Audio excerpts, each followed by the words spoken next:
अस्सलामुअलैकुम। पेशे खिदमत है खौफनाक कहानी अपराधी। Next episode. फरीदा को मुर्दा देखकर मुझे शदीद ज़हनी धचका पहुंचा और मैं एक चीख मारकर उसकी लाश से चिमट गया और सिसकियां ले लेकर रोने लगा। आंसू मेरे रुखसारों से बहते हुए फरीदा के मुर्दा जिस्म पर गिरने लगे।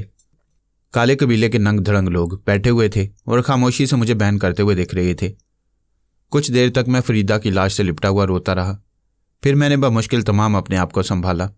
मेरी समझ में नहीं आ रहा था कि फरीदा की मौत कैसे वाक़ई हुई। मैंने पलटकर हजूम की तरफ देखा, जिसमें से एक बूढ़ा निकलकर मेरी जानिब आहिस्ता आहिस्ता बढ़ रहा था। मैंने इसे पहचान लिया। ये वही काले जादू का माहिर बूढ़ा था जिसने काले कबीले में सबसे पहले अंग्रेज़ी में मुझसे बात की थी और जो काले कबीले का सरदार था। बूढ़े सरदार ने हाथ के इशारे से उन 4 कवि हैकल जवानों को अलाव के पास से हटने का इशारा किया जिन्होंने कुछ देर पहले फरीदा का जनाजा उठाया था। फिर उसने आगे बढ़कर नरमी से मेरे शाने पर हाथ रख दिया और बोला, उठो आरिफ, तुम्हारी बीवी मर चुकी है। अब इस रोने धोने से वह वापस नहीं आ जाएगी। मैंने उसके करख्ते चेहरे की तरफ डुबडुबाई हुई आंखों से देखा और बोला, मुझे बतलाओ है अजीम सरदार, मेरी बीवी की मौत कैसे वाक़ई हुई? तुम्हारी बीवी वाकई एक अजीम खातून थी। बूढ़ा सरदार बोला। उसने कबीले के एक एक फर्द में नई रूह फोंक दी थी। तुम्हारे जाने के बाद उसने कबीले को न्योली के सुरख कबीले के खिलाफ जंग के लिए तैयार करना शुरू कर दिया।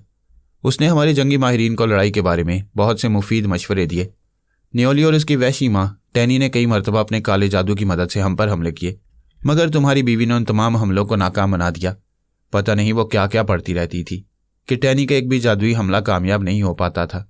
मैं समझ गया कि जादुई हमलों के वक्त फरीदा ने शर से बचने वाली सूरतें पढ़ी होंगी जो मैंने उसे मुसलमान करने के बाद सिखाई थी।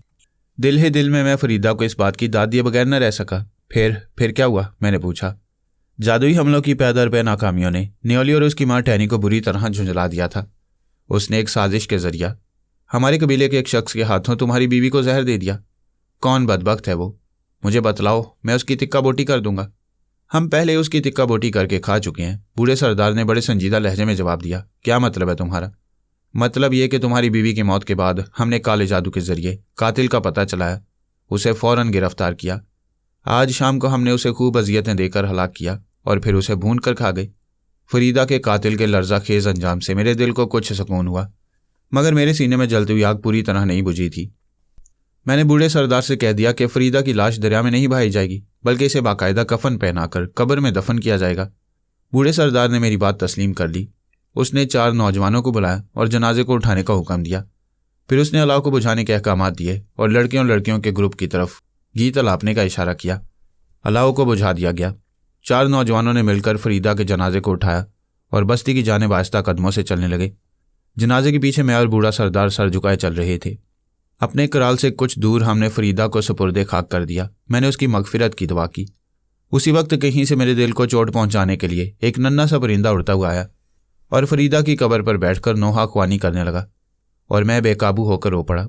बूढ़े सरदार ने भी आंसू पहुंचते हुए अपना मुंह कब्र की तरफ से फेर लिया। मैं अपने झोंपड़े में आया। 24 घंटे से मैंने कुछ नहीं खाया था। कुछ खाना जहर मार किया। जिसको जाना था वो जा चुका और अब किसी सूरत में वापस नहीं आ सकता था, पर अपने आप को भूख को मारने से क्या फ़ायदा, इसी ख्याल ने मुझे खाने पर मजबूर किया। ये और बात है कि मैं बमुश्किल चंद लुकमे खा सका। झोंपड़े से बाहर निकल आया और बेमकसद इधर उधर घूमने लगा। कबीले के वस्त में मेरी मुलाकात करी सूरत बूढ़े सरदार से हो गई। मुझे देखते उसका चेहरा खिल उठा। मुस्कुरा कर बोला, अच्छा हुआ तुमसे यही मुलाकात हो गई। हम एक बहुत बड़ी मुसीबत में मुब्तला हो गए हैं आरिफ। न्योली के सुरख कबीले ने हमारे कबीले को जंग का अल्टीमेटम दे दिया है। क्या मतलब है तुम्हारा? मतलब यह है कि आज सुबह सवेरे सुरख कबीले के कैलची यहाँ आया था। उसने मुझे सुरख कबीले की जालिम मलका टैनी का खत दिया, जिसमें उसने लिखा था कि हमारी इतलात के मुताबिक आरिफ काले कबीले में पहुंच चुका है। उसे हमारे हवाले कर दो या जंग के लिए तैयार हो जाओ। फिर क्या फ़ैसला किया तुमने? क्या तुम मुझे उन जालिमों के हवाले कर दोगे? नहीं, हम सुरख कबीले से भरपूर जंग करेंगे, चाहे इसमें हमारा सारा कबीला ही ख़त्म क्यों न हो जाए। क्योंकि अब बहादुर इंसान, सुरख कबीले से हमें जल्द या बदेर भरपूर जंग करनी है। हम उनके आए दिन की जादुई योरिशों से तंग आ चुके हैं। मैं तुम्हारी इस अजीम जज्बे की कदर करता हूँ मुक़द्दस सरदार। हिंदुस्तान में एक अजीम मुसलमान टीपू सुल्तान शहीद गुजरा है, जिसने सफ़ेद चमड़ी वाले कुत्तों यानी अंग्रेज़ों के खिलाफ जंग की थी।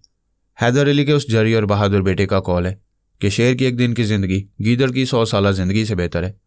देवताओं की कसम, यह सच है कि शेर की एक दिन की ज़िंदगी गीदड़ की 100 साला ज़िंदगी से बेहतर है। वाकई तुम्हारा वो मुसलमान हुक्मरान बहुत अजीम था।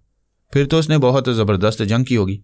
हाँ, उस शेरदिल बादशाह ने अंग्रेज़ों के खिलाफ ज़बरदस्त जंग की थी, मगर अफसोस कि एक नंगे दीन और नंगे वतन शख्स मीर सादिक की गद्दारी की वजह से उसे कामयाबी नहीं हुई। मगर उसने आखिरी वक्त तक हथियार नहीं डाले और बहादुरी से लड़ता हुआ शहीद हो गया। आफरीन है उस अजीम इंसान पर जिसने अपनी इज्जत और वक़ार के मुकाबले में मौत को तरजीह दी। मुसलमानों की तारीख ऐसे अजीम इंसानों से भरी पड़ी है मुक़द्दस सरदार, जिन्होंने अपनी इज्जत और नामूस की खातिर अपनी जानों की परवाह नहीं की। मगर इस्लामी तारीखों में जहाँ टीपू सुल्तान शहीद और सराजुद्दौला जैसे नडर और बहादुर सपूत मौजूद हैं, वहाँ मीर सादिक और मीर जाफ़र जैसे वतन के गद्दारों की भी कमी नहीं। खुदा मुसलमानों को ऐसे गद्दारों से महफूज रखे। हाँ तो है मुक़द्दस सरदार, तुमने फैसला किया कि सुरख कबीले से जंग करोगे। हाँ, हम लोग मौत से नहीं डरते। बहुत खूब, तुम आज ही सुरख कबीले को यह पैगाम पहुंचा दो कि हम जंग के लिए तैयार हैं। मैं भी अपने खास एलची को सुरख कबीले भेजता हूँ। बस्ती में घूम फिर कर मैं वापस अपने झोंपड़े में आ गया। काफ़ी देर तक मैं अपनी बीवी की हसीन यादों में खोया रहा। अचानक किसी के कदमों की चाप से चौंक पड़ा और दरवाजे की तरफ देखने लगा, जहाँ एक तवीलुल कामत अफ्रीकी खड़ा था। नवारिद का कद 6 फुट 3 इंच होगा, न मोटा न लागिर, टहनियों जैसे लचकदार हाथ जो उसके घुटनों तक पहुंच रहे थे। उसके माथे पर अजीबोगरीब तकोना सुराख बना हुआ था, जो शायद किसी गहरे जख्म का निशान था। कौन हो तुम? मैंने पूछा। चंद लम्हों तक उसके मोटे मोटे होंठों पर मुस्कुराहट खेलती रही। मुझे जंटी कहते हैं, उसने कहा। अफ्रीका का बच्चा बच्चा मेरे नाम से वाकिफ़ है। मेरे जंगी कारनामों की अजीबोगरीब दास्तानें कबीला ज़ूलू के हर घर में सुनाई जाती हैं। हाँ, मैं ज़ूलू हूँ और अफ्रीका के कबाइल में खूनरेज़ के नाम से मशहूर हूँ। मगर तुम्हारी आमद का मकसद क्या है? तुम्हारी तरह मैं भी मुसीबत का मारा हूँ सरदार। यही वजह है कि तुम्हारे पास चलाया। तुमने मुझे सरदार क्यों कहा, जबकि मेरी हैसियत यहाँ आम आदमी की है? तुम सरदार वारिफ, न्योली के सुरख कबीले के सरदार। न्योली के सुरख कबीले का सरदार? हाँ, तुम सुरख कबीले के सरदार बनने के हकदार वारिफ, क्योंकि न्योली तुम्हारी बीवी है। मुझे तुम्हारी पूरी कहानी मालूम है। इस कबीले में आने से कबल मैं कुछ अरसे सुरख कबीले में रहा हूँ। वहाँ एक शख्स की ज़ुबानी मुझे तुम्हारी कहानी का पता चला। अब खूब गौर से सुनो। सुरख कबीले वाले अंगोई देवी की पूजा करते हैं, जिसका यह फरमान है कि कबीले का आइंदा हुक्मरान न्योली का शौहर होगा। और चूंकि तुम न्योली के शौहर हो, इसलिए सुरख कबीले की सरदारी तुम्हारा हक है। मगर मैं अपने इस हक को कैसे हासिल कर सकता हूँ? इसके लिए तुम्हें मेरे साथ सुरख कबीले चलना होगा। मगर सुरख कबीले की तो काले कबीले से जंग होने वाली है। इस जंग को तुम रुकवा सकते हो, क्योंकि तुम सुरख कबीले के सरदार हो। तुम मेरे साथ सुरख कबीले चलो और वहाँ के लोगों से अपनी सरदारी का मुतालबा करो। मुझे मालूम है कि न्योली की माँ तुम्हारी इस मुतालबे को रद्द करेगी। इस सूरत में हम उनसे मुतालबा करेंगे कि मुकद्दस तालाब चलकर अंगोई देवी से तुम्हारी सरदारी की तस्दीक करवाई जाए। मुकद्दस तालाब, ये कौन सी जगह है? मुकद्दस तालाब सुरख कबीले से कुछ फासले पर वाक़ है। इतनी अजीब जगह तुमने अपनी ज़िंदगी में कभी नहीं देखी होगी। ठीक है, मैं तुम्हारे साथ चलने को तैयार हूँ। मैंने इस सिलसिले में काले कबीले के बूढ़े सरदार से बात की तो बढ़ गया कि सुरख कबीले से जंग ज़रूर होगी। बमुश्किल तमाम वो इस वादे पर रजामंद हुआ कि मैं सरदार बनते ही उसके कबीले के अब तक के नुकसानात का मुआवजा अदा करूँगा और आइंदा कभी उसके कबीले पर हमला नहीं करूँगा। हमारे लिए एक कश्ती तैयार की गई। मैंने कबीले के लोगों को खुदा हाफिज कहा और कश्ती में बैठकर दूसरे किनारे की तरफ बढ़ने लगे। रास्ते में मैंने जंटी से कहा, तुम तो ज़ूलू हो जंटी, फिर इस काले कबीले में कैसे आन फंसे? तुम्हारी तरह मैं भी कभी एक ज़बरदस्त कबीले का सरदार था का, उसने अफसुर्दगी से कहा। मेरे सरदार, मेरी दास्तान बड़ी गमनाक है और मुझ जैसे आदमी के लिए बहुत शर्मनाक। मैं जो कुल्हाड़ा चलाने में अपना आसानी नहीं रखता और जिसे अफ्रीका के बाशिंदे खूनरेज़ के नाम से याद करते हैं। मेरा ताल्लुक़ शाही ख़ानदान से है और मैं बेहद जंगजू हूँ। हत्ता कि ज़ूलू लैंड जहाँ का बच्चा बच्चा बहादुर होता है, मुझे वहाँ शेर के नाम से पुकारा जाता है। रात गए तक लोग अलाव के गिर्द बैठकर मेरी बहादुरी की दास्तानें बयान करते हैं। उसके चेहरे पर उदासी छा गई। कुछ देर रुककर उसने कहा, मुझ जैसा बहादुर आदमी एक औरत से चोट खा गया। एक औरत ने मुझे धोखा दिया, मुझसे बेवफाई की। हाय, मैं एक औरत से धोखा खा गया। कितनी शर्म की बात है मेरे लिए। मेरी अपनी बीवी ने मुझसे बेवफाई की और मेरी जान के दरपे हो गई। लेकिन मैं मौत के चुंगल से बच निकला। मैं उन लोगों के हाथ से मछली की तरह फिसल गया जो मेरी बीवी की माँ से मुझे कत्ल करने आए थे। मैंने अपने कुल्हाड़े से बागून, जिसका नाम है, 3 वार किए, एक दाएं तरफ, एक बाएं तरफ और एक सामने की तरफ। उन 3 नमक हरामों को खाको खून में लौटता छोड़कर भागा। अगरचे कि मेरी उम्र ज़्यादा है, मगर मेरा यह हाल है कि जब दौड़ने पर आता हूँ तो कोई मेरी गर्द को भी नहीं पहुँच सकता। मैं भागा और मेरे पीछे ही पीछे शिकारी कुत्तों की तरह चिल्लाते हुए मौत के पैगाम पर चले। मैं अपने वतन और अपने कराल से हमेशा के लिए रुखसत हो रहा था। मैं हवा की सी तेज़ रफ्तारी से भाग रहा था कि अचानक मेरी नज़र अपनी बेवफा बीवी पर पड़ी। वो चश्मा से पानी भर रही थी। मैं रुक गया। मैं मौत के सन्नाटे की तरह खामोशी से उसके करीब रेंग गया। मेरी आंखों में खून उतर आया। मैंने अपना कुल्हाड़ा बुलंद किया और दूसरे लम्हे उस गद्दार औरत का सर कटकर गेंद की तरह उछला और चश्मे के शफाफ पानी में जा पड़ा। मैं शुमाल की तरफ चल पड़ा और मुसलसल 3 माह तक बगैर रुके चलता रहा, यहाँ तक कि मेरी मुलाकात सुरख कबीले के एक शख्स से हुई और मैं उसके पास यहाँ आ गया। मेरे पास कुछ नहीं, दौलत, हुकूमत, इज्जत सब खाक में मिल गई। मेरी रगों में शाह शाका का खून गर्दिश कर रहा है। मैं शाही खानदान से हूँ और इस वक्त तन्हा और बेयारो मददगार सरगर्दा घूम रहा हूँ। मैं बेवतन और बेमौत हूँ। सिर्फ मेरा ये कुल्हाड़ा मेरे दुख सुख का साथी है। मेरे कबीले के लोगों ने मेरे मवेशी और मेरी बीवियाँ आपस में तकसीम कर लीं और मेरी औलाद ने मुझे भुला दिया, लेकिन मैं इस कुल्हाड़े के सहारे अपनी बिगड़ी किस्मत बनाऊंगा। खैर, जो होना था सो हो चुका। मैंने उसके शाने पर हाथ रखकर नरमी से कहा, ना तो खुश्क दरख्त हरा हो सकता है और ना मुंह से निकले हुए अल्फाज वापस आ सकते हैं। जो वक्त गुजरना था वो गुजर चुका है, उसे भूल जाओ। हम बखैर खूबी सुरख कबीले के कराल के करीब पहुंच गए, जहां मेरी असली बीवी न्योली रहती थी। कराल में दाखिल होते ही भाले लिए हुए 4 सुरख सिपाहियों ने हमें अपने घेरे में ले लिया और न्योली की माँ टैनी के पास ले गए, जो इस वक्त कोई गाना सुन रही थी। साथ साथ वो अंगूर भी खाती जा रही थी। पास ही न्योली बैठी बड़ी दिलचस्पी से हमारी तरफ देख रही थी। जब हम करीब पहुंचे तो वो अपनी जगह से उठी और आरिफ आरिफ कहती हुई मुझसे लिपट गई। मैंने ज़रा भी खुशी का इजहार न किया, जिस पर उसको बड़ी मायूसी हुई। भर्राई हुई आवाज़ में बोली, तुम कहाँ चले गए थे आरिफ? यकीन जानो तुम्हारे बगैर मुझे सारी सारी रात नींद नहीं आती थी। मैं बेचैनी से अपने बिस्तर पर करवटें बदलती रहती थी। बहरहाल अब मैं हमेशा के लिए आ गया हूँ न्योली। सच, कहीं तुम मजाक तो नहीं कर रहे हो? नहीं न्योली, अब मैं हमेशा इसी कबीले में रहूंगा। फरीदा को तुमने जहर देकर मरवा ही दिया। अब तुम्हारे अलावा मेरे इस दुनिया में है ही कौन? अब मैं यही तुम लोगों का सरदार बनकर रहूंगा। क्या मतलब है तुम्हारा? न्योली की माँ टहनी चिल्लाकर बोली। मैंने निगाहें उठाकर न्योली की माँ की तरफ देखा, जो मुझे घूर रही थी। मतलब यह है कि आका आरिफ तुम्हारी बेटी न्योली के शौहर हैं और अंगोई देवी के फरमान के मुताबिक इस नाते इन्हें सुरख कबीला की सरदारी का हक पहुंचता है। जंटी ने झट से जवाब दिया। तुम कौन हो, ए जर्द बंदर? टैनी ने गुस्से से पूछा। मुझे जंटी कहते हैं। मेरा ताल्लुक ज़ुलूलैंड से है। मैं अजीम सरदार आरिफ का हकीर खादिम हूँ और मुतालबा करता हूँ कि मेरे आका को इस कबीले का सरदार बनाया जाए। नामुमकिन, इस कबीले के हुक्मरान सिर्फ मैं हूँ, किसी और का सवाल ही पैदा नहीं होता। अच्छी बात है तो फिर लो। ये कहकर जंटी ने एक अजीब जुबान में चिल्ला चिल्लाकर कुछ कहना शुरू कर दिया, जिससे कबीले के लोग हमारे पास जमा होने लगे। थोड़ी देर में हज़ारों आदमियों का मजमा हो गया और जंटी उनके सामने उसी नाकाबिले फ़हम जुबान में तकरीर करने लगा। जब उसने अपनी लंबी चौड़ी तकरीर ख़त्म की तो हजूम उसके हक में नारे लगाने लगा। ठीक है जर्द बंदर, टैनी ने गुस्से से कहा। मैं अंगोई देवी से तुम्हारे आका की सरदारी की तस्दीक के लिए तैयार हूँ, लेकिन याद रख, अगर अंगोई ने इसकी तरदीद कर दी तो मैं तुम दोनों की बोटियां बनाकर चील कौवों को खिला दूंगी। बोलो, तुम्हें यह बात मंजूर है? मंजूर है, जंटी ने जवाब दिया। अच्छी बात है, तो फिर तुम दोनों आज आराम करो। कल तुम्हें यह शख्स कंपाना दर्रे के दूसरी तरफ आतिशी वादी में पहुंचा देगा, जहां मुकद्दस तालाब में अंगोई देवी रहती है। एक पस्ता कद और करी सूरत शख्स ने हमें अपने पीछे आने का इशारा किया। मैंने चलते चलते न्योली को देखा, जो बड़ी मीठी नज़रों से मेरी तरफ देख रही थी। जंटी ने तारीफी नज़रों से झोंपड़े का जायजा लिया और मुस्कुरा कर बोला, यह है वो झोंपड़ा जहां हमें रात गुजारनी है। मगर ये 2 कमरे किस लिए हैं? मैंने हैरत से पूछा। इसकी वजह भी तुम्हारी समझ में आ जाएगी, मगर अभी नहीं, चंद घंटों बाद, जंटी ने बदस्तूर मुस्कुराते हुए कहा। थोड़ी देर बाद हमारे लिए खाना आ गया। ये खाना 2 बूढ़ी औरतें लेकर आई थीं। दोनों ने बड़ी रगबत से वो खाना खाया जो बदमज़ा ना था। खाने से फारिग हुए तो अंधेरा हो चुका था। चुनाचे एक बुढ़िया 2 दिए लेकर आ गई। ये दिए भी मिट्टी के प्याले थे, जिनकी शक्ल कश्ती की सी थी। इनमें किसी किस्म का खुशबूदार तेल भरा हुआ था और इसमें बत्तियां तैर रही थीं, जो छाल या शायद रेशों से बटी गई थीं। अब चूंकि करने को कोई काम ना था और किसी मुलाकाती के आने की उम्मीद भी ना थी, इसलिए मैं सोने की तैयारी करने लगा। हमारे लिए 2 चारपाइयाँ मुहैया कर दी गई थीं। मेरे असरार के बावजूद जंटी उस कमरे में नहीं सोया और चारपाई उठाकर दूसरे कमरे में चला गया। काफ़ी देर तक मैं बिस्तर पर लेटा करवटें बदलता रहा। रफ्ता रफ्ता मेरी पलकें नींद से बोझल होने लगीं। दफतन कोई चुपके से मेरे बिस्तर में दर आया।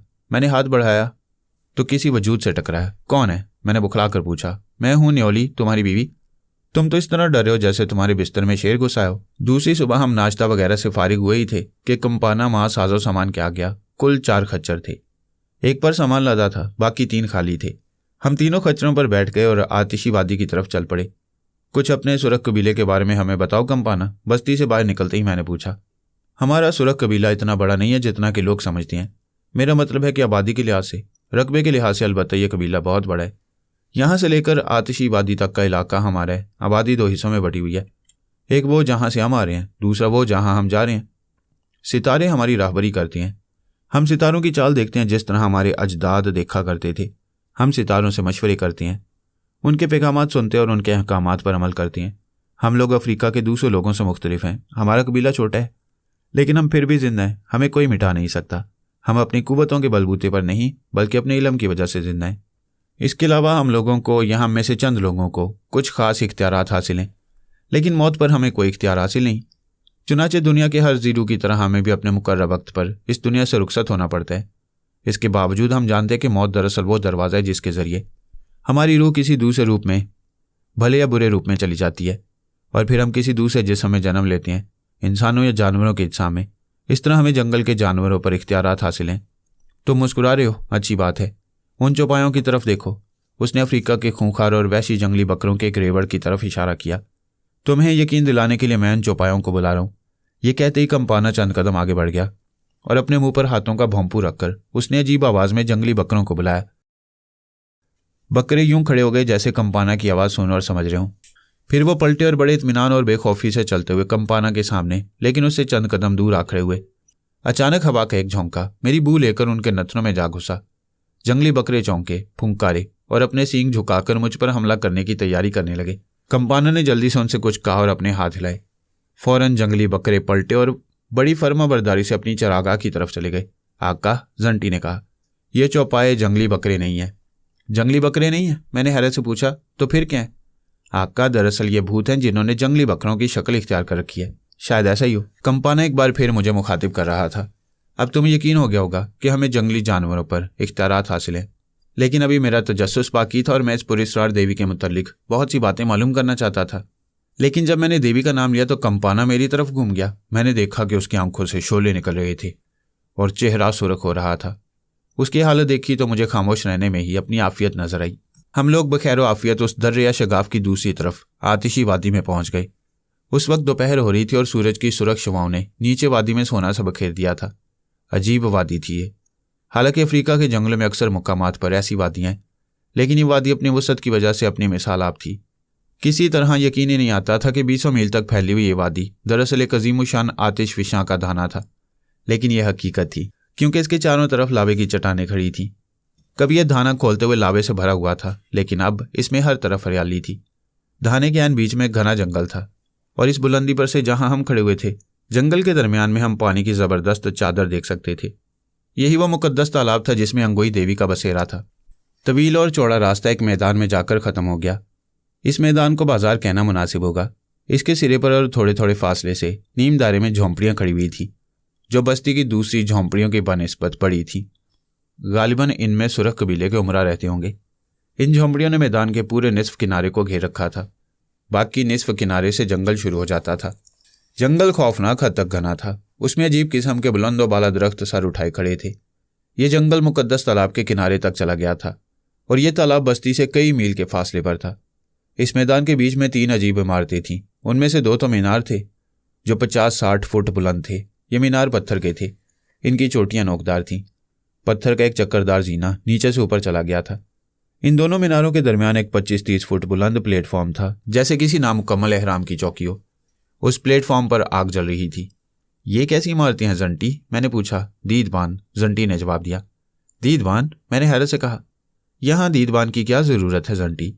क्योंकि आदमी इस मीनार की चोटी पर चढ़ जाए तब भी उसे कुछ नजर नहीं आएगा सिवाय आसमान के। ये रसद गाहें हैं आका, क्योंकि सुरख कबीले के लोग सितारा परस्त हैं।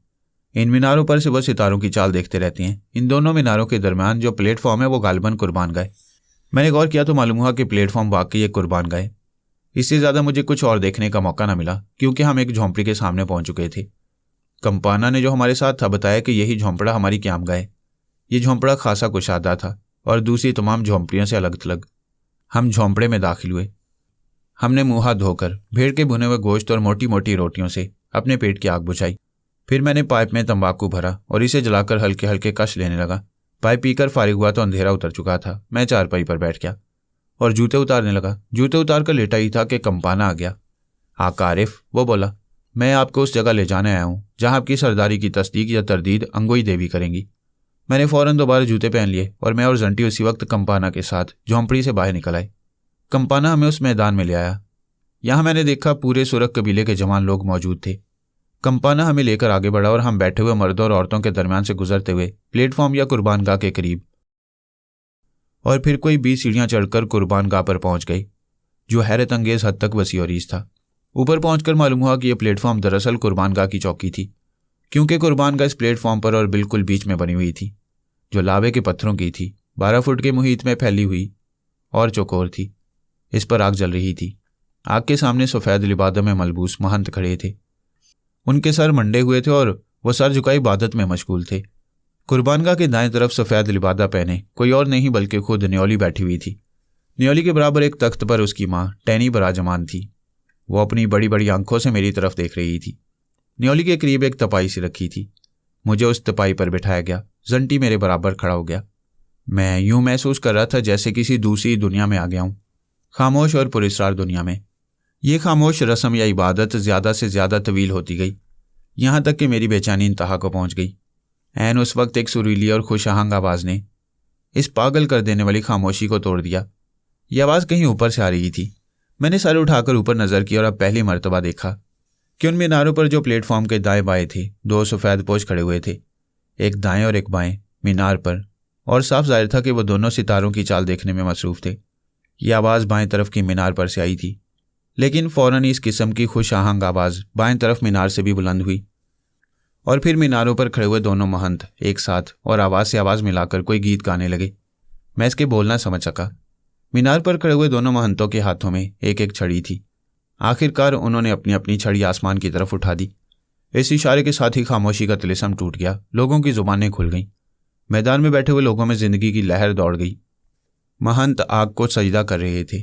बुलंद आवाज़ में इबादत के वो अल्फाज कहने लगे जिन्हें मैं समझ ना सका, लेकिन एक लफ्ज़ मेरी समझ में आया। लफ्ज़ था अंगोई। अब चूंकि खामोशी का तिलिस्म टूट चुका था और लोग बातें करने लगे थे, इसलिए मैं भी बोले बगैर न रह सका। जंटी, मैंने पूछा, ये सब क्या है? वो महंत क्या कर रहे थे? आका मीनारों पर खड़े हुए दोनों महंत सितारों से शगुन ले रहे थे। अब ये मैं नहीं जानता कि उन्होंने क्या शगुन लिया, और अब शायद ये लोग स्यारा ज़हरा के हजूर कुछ पेश करेंगे। जिसे तुम चांद के करीब रोशन देख रहे हो, उसके बाद अंगोई देवी आकर तुम्हारे मामले का फैसला करेगी। जंटी ने गलत नहीं कहा था। आग में कोई चीज़ फेंकने के बाद मैं देख ना सका कि वो क्या चीज़ थी। तीनों महंत मैदान में बैठे हुए लोगों की तरफ घूम गए और स्यारे ज़हरा की तरफ इशारा करके कोई गीत गाने लगे। हर शख्स का दाएं हाथ आसमान की तरफ उठा हुआ था। हत्ता कि मीनार पर खड़े हुए नजूमियों ने भी अपनी अपनी छड़ी ज़हरा की तरफ उठा दी और वो भी यही गीत गा रहे थे। ये गीत वाकई बड़ा असर अंगेज था और तमाम लोग मध्यम और ठहरी हुई लय में गा रहे थे। अब कंपाना ने, जो तीनों महंतों से कुछ आगे खड़ा हुआ था, अपने दोनों हाथ उठा दिए, फौरन ही गीत ख़त्म कर दिया। अब कंपाना ने तकरीर के अंदाज में कुछ कहना शुरू किया। अजीब इशारों से पता चलता था कि वो या तो मजहबी अरकान अदा कर रहे या किसी कदीम तारीख के जुमले दोहरा रहे जो उसे हिफ्ज़ थे। जंटी ने मेरे कान में बताया कि कंपाना मेरे मुकदमे की तफसील लोगों को बता रहे। कंपाना ने तकरीर ख़त्म की तो लोग जोश व खरोश से नारे लगाने लगे। जंटी ने फिर मेरे कान में बतलाया कि लोग अंगोई देवी को बुलाने का मुतालबा कर रहे हैं। हमारे नजूमियों ने, आखिर में कंपाना ने मुझे मुखातिब करके कहा, सितारों की चाल का मुआयना किया है और उनसे मशवरा हासिल किया है। सितारों ने बतलाया कि इस मुकदमे का फैसला ज़रूर अंगोई देवी से कराना चाहिए। इतने में मैंने देखा कि न्योली की माँ टैनी उठ खड़ी हुई। उसने एक हकारत भरी नज़र मुझ पर डाली, फिर मजमा को मुखातिब करके तकरीर करने लगी। जंटी तेजी से मुझे उसकी तकरीर का तर्जमा करके सुनाने लगा। ऐ सुरख कबीले के लोगों, तुम्हारे सामने इस चुचुंदर नुमा शख्स आरिफ का मुकदमा पेश कर दिया गया है, जो मेरी बेटी न्योली का शौहर है और सुरख कबीले की सरदारी का दावेदार है। तुम सबको मालूम है कि सुरख कबीले की सरदारी का फैसला अंगोई देवी ही करती है। सितारों ने भी यही बतलाया है कि यह वक्त अंगोई देवी को तलब करने के लिए बिल्कुल मुनासिब है। चुनाचे अभी थोड़ी देर में अंगोई को तलब किया जाएगा। हालांकि देखा जाए तो सुरख कबीले की सरदारी की हकदार सिर्फ मैं हूँ, लेकिन मैं फैसला अंगोई पर छोड़ती हूँ जिसका लकब साया है। हाँ, मैं अंगोई देवी की दुहाई देती हूँ और उसी से इंसाफ चाहती हूँ। कंपाना, अंगोई के महंत आला, बुलाओ उसे जो साया कहलाती है। कहो उससे कि वह तमाम लोगों के सामने और यहाँ अपनी कुर्बानगाह पर ज़ाहिर हो। हाँ, लोगों को अपनी आंखों से उसे देखने और अपने कानों से उसकी आवाज़ को सुनने दो। लोगों ने यकजुबान होकर टैनी की तायद में नारे लगाए। आका, मेरे आका, वो आएगी, वो ज़रूर आएगी। जंटी ने झुककर आहिस्ता से कहा, तुम्हारी मुराद अंगोई देवी से है? मैंने जंटी से कहा, हाँ, मैं तो ऐसे ही समझता हूँ, वो ज़रूर ज़ाहिर होगी। चंद लम्हों बाद कंपाना उठकर अपनी जगह से हटकर कुर्बानगाह और उस पर सुलगती हुई आग के सामने जा खड़ा हुआ। उस वक्त आसमान पर काले काले बादल छा गए। कहीं दूर से घन गरज की आवाज़ें आ रही थीं। हवा जंगल में चीखती चिल्लाती और कराहती फिर रही थी। धुआं इस कदर गाढ़ा हो गया कि जंटी ने झुककर मुझसे कहा, होशियार रहिएगा आका, कहीं अंधेरे से फ़ायदा उठाकर सुरख सिपाही तुम पर हमला न कर दें। तुम बेफिक्र हो जंटी, मैं अपनी हिफाजत की तरफ से गाफिल नहीं हूँ, मैंने कहा और फिर न्योली से मुखातिब होकर बोला, ये क्या हो रहा है न्योली, ये तूफान कैसा है? न्योली ने कोई जवाब नहीं दिया। दूर गरजता हुआ तूफान पहाड़ की मगरबी चोटी की तरफ चला गया, बादलों को भी अपने साथ घसीट ले गया। एक बार फिर चांद बादलों से निकल आया। उसकी रोशनी में मैंने देखा कि कुर्बान गाह के सामने कोई तन्हा खड़ा था। ये एक औरत थी जिसने जगमगाता हुआ भड़कीला लिबास बेतन कर रखा था। लिबादे का रंग हल्का नीला मालूम होता था, लेकिन इसमें चांदी के चमचमाते तारों की लहरें थीं। उसके चेहरे पर बारीक नकाब पड़ी हुई थी जो उसके सर से शुरू होकर उसके सीने तक आ गई थी। खुदा जाने ये उसके स्याह रेशमी बाल थे जो हवा के झोंकों से लहरा रहे थे। बाहर सूरत इतना तो मैंने ज़रूर देखा कि औरत हैरत अंगेज हद तक हसीन और जवान थी, और रंगत भी किसी यूरोपियन औरत की तरह सफ़ेद थी। उसके हाथ नंगे थे, अलबत्ता उसके दोनों हाथों में कोहनी से ज़रा नीचे एक एक कड़ा पड़ा हुआ था जिसमें शायद मोती जड़े हुए थे, और कलाइयों में एक चूड़ी पड़ी हुई थी। ये चूड़ियाँ भी शायद मोती की थीं। उसके सर पर एक ताज था जो उस औरत की दराज काम थी और हुस्न में इजाफा कर रहा था। ये मैं नहीं जानता कि ताज कौन सी धात का था, अलबत्ता चमक रहा था। ये सफ़ेद पोश हसीना कुर्बानगा और उस पर जलती हुई आग और चांदी के पसे मंजर में अजीब मशहूर कौन मालूम हो रही थी। दिलों पर ख्वामख्वाह उसका रोब तारीख हुआ जा रहा था। इस पुरस्रार हस्ती पर नज़र पड़ते ही मुझे याद है मैंने अपना सांस रोक लिया। मैदान में बैठे हुए लोग चिल्लाए, अंगोई अंगोई, और मैं बेख्तियार होकर उठा, गालिबन अंगोई देवी के करीब जाने के लिए। लेकिन ऐन वक्त पर जंटी ने मेरा हाथ पकड़कर मुझे दोबारा बिठा दिया। मेरी नज़रें बदस्तूर उस पुरस्रार सफ़ेद पोश हसीना पर जमी हुई थी। अंगोई देवी मुझसे कुछ फासले पर कुर्बानगाह पर चलती हुई आग के पास खड़ी थी। उसने जगमगाता हुआ लिबास ज़ेबेतन कर रखा था। लिबादा हल्के नीले रंग का था। अंगोई देवी ने अपनी गजाली आंखों से महंत आला कंपाना की तरफ देखा जो उसके सामने लेकिन ज़रा दाएं तरफ हटकर खड़ा हुआ था। वह कंपाना के करीब आई और सरगोशी में उसे कुछ कहने लगी। फासला ज़्यादा ना होने की वजह से मैं उसकी आवाज़ सुन सकता था। वो यूं बोल रही थी जैसे तरन्नुम से कोई नज़म पढ़ रही हो। इसके बावजूद उसका लहजा ख्वाब का सा और अंदाज गैर अर्जी सा था। मैंने पहली मर्तबा किसी औरत को ऐसे लहजे में और ऐसे अंदाज से बोलते सुना था। यूं महसूस होता था जैसे कोई दूसरी रूह इस औरत के बदन में घुसी हुई बोल रही है। उसकी आवाज़ ने मेरे जिस्म पर कपकपी तारी कर दी। यही अंगोई देवी है, जंटी ने आहिस्ता से कहा। इसी को तुम्हारी सरदारी के बारे में फैसला करना है, यही तुम्हारी किस्मत का फैसला करेगी। खामोश रहो बेवकूफ़, मुबादा के देवी नाराज़ हो जाए, मैंने हल्के से उसकी पसली में ठोका मारकर कहा। और फिर इस गहरी खामोशी में अंगोई देवी ने मुतरन्नम आवाज़ में कहा, मुझे तलब किया गया था, चुनाचे मैं तालाब के पानी पर से यहाँ आ गई हूँ। मैं वहाँ रहती हूँ जहाँ कोई मर्द कदम नहीं रख सकता। वो मुकद्दस मुकाम है जिसे उन लोगों ने बनाया था जो गुजर चुके। वो खुफिया मुकाम है जहाँ मैं अपनी दासियों के साथ रहती हूँ। वहाँ तेज़रो पैगाम्बर ने मेरे महंतों का पैगाम मुझ तक पहुँचा दिया। मैंने उस पैगाम पर गौर किया और उस अंगोई से मशवरा किया जो सितारा ज़हरा पर रहती है और जिसका मैं साया हूँ और जिसकी मैं आवाज़ हूँ। कंपाना धीरे धीरे चलता हुआ मेरे पास पहुँचा और मेरा बाजू पकड़कर कुर्बानगाह पर जलती हुई आग की सिमत बढ़ने लगा। आखिरकार हम आग के प्याले के सामने पहुँच गए और महंत आला कंपाना देवी के सामने घुटनों के बल झुक गया। और अब मैं पहली बार उसकी सूरत देख सकता था, हालांकि साफ तौर पर नहीं, क्योंकि कुर्बानगाह पर जलती हुई आग की तरफ उसकी पुश्त थी। वो बेहद हसीन थी, चेहरे के नकूश दिल फरेब थे। उसमें ऐसी अजमत थी जो उन शहजादियों में पाई जाती है जो सिर्फ हुकूमत करने के लिए पैदा होती हैं।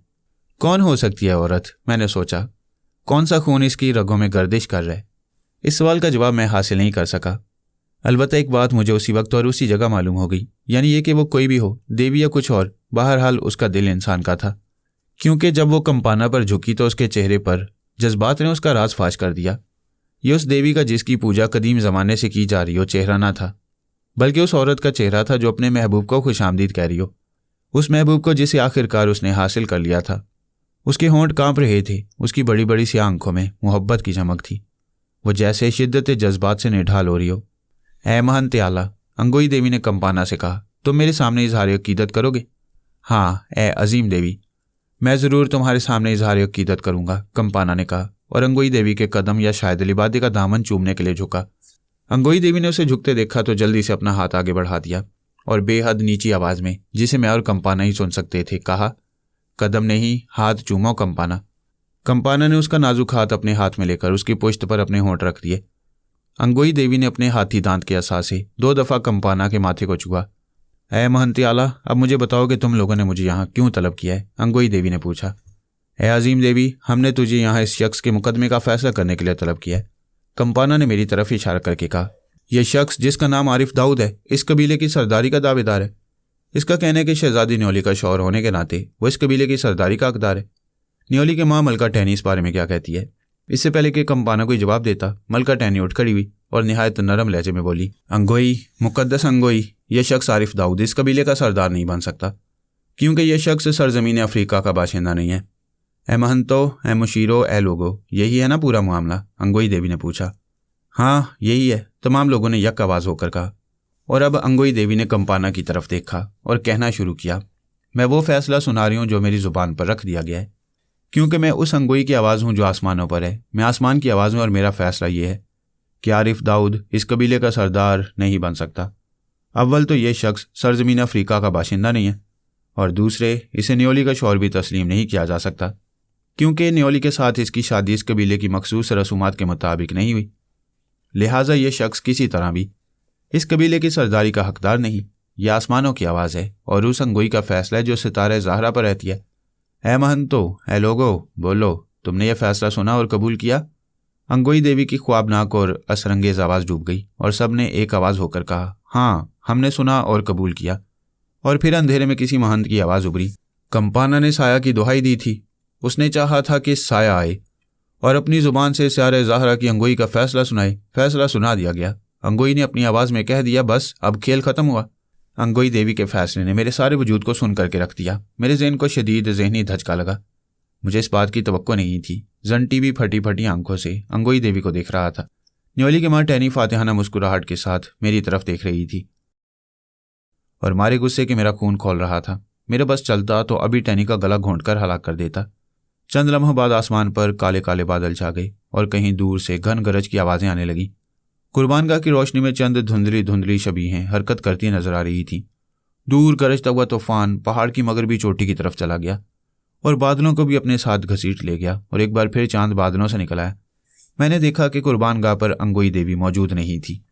मलका टैनी अपने नशिस्त से उठ खड़ी हुई और सुरख सिपाहियों को हुक्म दिया कि मुझे गिरफ्तार कर लिया जाए। 8-10 मुसल्ला सिपाही मेरी तरफ बढ़े और मुझे अपने घेरे में ले लिया। मुझे एक बड़े से झोंपड़े में कैद कर दिया गया। सुबह और शाम झोंपड़े का दरवाज़ा खुलता और एक बूढ़ी औरत मुझे खाना देकर चली जाती। इस तरह कई रोज़ गुजर गए। इस दौरान मुझसे कोई मिलने नहीं आया।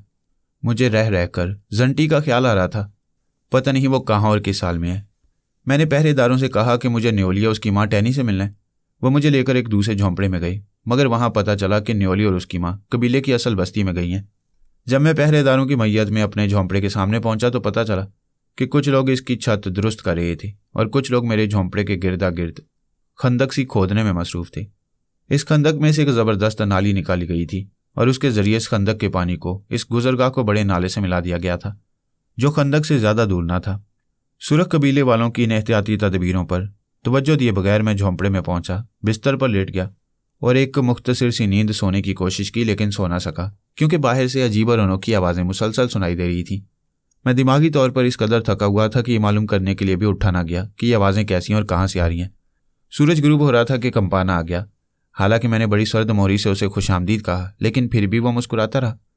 खंदक और झोंपड़े की छत का मुआयना करने के बाद कंपाना ने मुझसे दरख्वास्त की कि मैं झोंपड़े से बाहर कदम न रखूं, क्योंकि तूफान कोई दम फटने वाला है। कंपाना के जाने के बाद फिजा कराहों से पुर हो गई। ऐसी कराहें और ऐसी आवाज़ें मैंने कभी नहीं सुनी थी। यूं मालूम होता था जैसे दुनिया के सारे दुख जंगल में जमा हो गए हों और मुजस्सम होकर खुद अपने ही दुख दर्द से करा रहे हों। यकायक मेरे पैरों तले की ज़मीन सांस लेने लगी, वो झुकोले खाने लगी, तूफान में फंसे हुए जहाज़ की तरह, यहाँ तक कि मुझे मतली होने लगी और झोंपड़े में रखी हुई चीज़ें इधर से उधर लुढ़कने लगी। अचानक जंटी बौखलाया हुआ झोंपड़े में दाखिल हुआ और चीख कर बोला, जलजला आका आरिफ, जलजला। इससे पहले कि झोंपड़े की छत हम पर आ रहे, बाहर भागिए। जंटी जल्दी से झोंपड़े से बाहर निकल गया। मैं उसके पीछे भागा और पाएं बाग अबूर करके मैदान में पहुंच गया। यहाँ कोई ऐसी चीज़ ना थी जो हमारे सरों पर आ पड़ती, लेकिन मैदान में पहुंचते ही एक बार फिर ज़मीन ने सांस लिया, धरती ज़ोर से कांप गई और मैं लड़खड़ा कर औंधे मुँह गिरा और दिल ही दिल में अल्लाह ताला से दुआ मांगने लगा कि ज़मीन जलजले से फट ना जाए और मुझे ना निकले। आका आरिफ, वो देखो। जंटी ने चीख कर एक तरफ उंगली उठा दी। सामने मैदान में जो मीनार खड़े थे और जो सुरख महंतों की रसदगाह थी, उनमें से एक मीनार किसी तनावर दरख्त की तरह यूं आहिस्ता आहिस्ता जमीन की तरफ झुक रहा था जैसे हमें सजदा कर रहा हो। और फिर वो मीनार एक धमाके से जमीन पर गिर पड़ा। जमीन सागित हो गई, जलजला गुजर गया। इसके साथ ही कराहों की आवाज़ें थम गईं। अब चारों तरफ मौत की सी खामोशी छा गई। सूरज पहाड़ों के अकब में रूपोश हो चुका था और पूरी फिजा में सोना सा बिखर गया था। ये रोशनी जिसमें हर चीज़ बड़ी भयानक शक्ल में नजर आ रही थी, दफअतन मुख्तलिफ किस्म की अजीब रंगों में तब्दील हो गई। इस रोशनी में मेरी नज़र को चारों तरफ ऐसे भयानक जानवर नजर आए जो कबल तारीख के दौर में घुमा करते थे। ये जानवर ज़मीन पर रींग या चल नहीं रहे थे, बल्कि फ़िज़ा में तैर रहे थे और उठकर बढ़ते हुए अंधेरे में गायब हो रहे थे। और फिर तारीकी उतर आई। ज़मीन से आसमान तक मुकम्मल अंधेरे की दबीज चादर सी तन गई। 1 मिनट बाद ही अंधेरे की यह चादर तार तार हो गई, क्योंकि अब बिजलियां चमक रही थीं और उनकी रोशनी में मीलों का मंजर हमें नजर आ जाता था। इन बिजलियों की रोशनी में मैंने दरख्तों को गिरते देखा और फिर एक बड़ी सी चट्टान जो ज़्यादा दूर ना थी एक धमाके से रेजा रेजा हो गई। मैं और जंटी उठकर झोंपड़े की तरफ भागे और जब हम उसके दरवाजे में दाखिल हो रहे थे तो बादल निहायत जोर से गरजा। मैं लातादाद मरतबा बादलों की गरज सुन चुका था, लेकिन ऐसी गरज मैंने कभी नहीं सुनी थी। इस गड़बड़ में मेरी नज़र जंटी के चेहरे पर पड़ी और बिजली की रोशनी में मैंने देखा कि उसके बुशरे से इंतहाई खौफ और हरास के आसार हवीदा थे। फिर गरज की आवाज़ों में मिली जुली जंटी की आवाज़ सुनाई दी। वो क़यामत के मुतल्लिक कुछ कह रहा था। उसे ये कहने की ज़रूरत न थी, क्योंकि उस तूफ़ान अजीम ने मेरे हवास बिल्कुल ही परागंदा कर दिए थे। मुझे वक्त का एहसास ही न रहा। आखिरकार तूफ़ान का जोर कुछ कम हुआ और बिजली अब तवील वक्फे से चमकने लगी। मैंने सोचा चलो मुसीबत टल गई, लेकिन नहीं, अब यकायक बारिश शुरू हो गई। बारिश क्या थी, गोया पानी की चादरें आसमान से बरस रही थीं। बारिश कई घंटों तक मुसलसल निहायत आवाज़ के साथ होती रही। यूं मालूम होता था जैसे बादल अब के बरस कर फिर कभी नहीं बरसेंगे। हमारा झोंपड़ा जल्जले के झटके बर्दाश्त कर गया, शायद इसलिए कि उसकी दीवारें दरख्तों के तनों और टहनियों को जोड़कर बनाई गई थीं, जिन्हें गारे से पोत दिया गया था। चुनांचे ये लचकदार दीवारें जल्जले की अटकेलियां तो बर्दाश्त कर गईं, लेकिन इस जल्जले ने छत में दरारें पैदा कर दी थीं। नतीजा ये हुआ कि बारिश का पानी झोंपड़े में दार आया। थोड़ी ही देर बाद हमारी रिहाइशगाह में सैलाब आ चुका था। अगर सीमेंट जैसी कोई चीज़ जिसके जरिए उसी दिन हमारी झोंपड़ी की मुरम्मत कर दी गई थी दरारों में ना उंडेल दी गई होती और उन्हें फ़ौरन ही बंद ना कर दिया गया होता, तो मैं समझता हूँ कि ये पानी हमें, मुझे और जंटी को बहा ले जाता। लेकिन खुशकिस्मती से छत की दरारें बंद कर दी गई थीं। इस तरह बहने से तो बच गए, लेकिन जैसी बेचैनी और बेरामी का तजुर्बा हुआ वो उम्र भर याद रहेगा। खुशकिस्मती से हमारी चारपाइयाँ भी झोंपड़े में बने हुए चबूतरे पर रखी हुई थीं, चुनांचे चारपाइयों तक पानी ना पहुंचा। मैं और जंटी अपनी चारपाइयों पर लेट गए और खुदा जाने कब सो गए।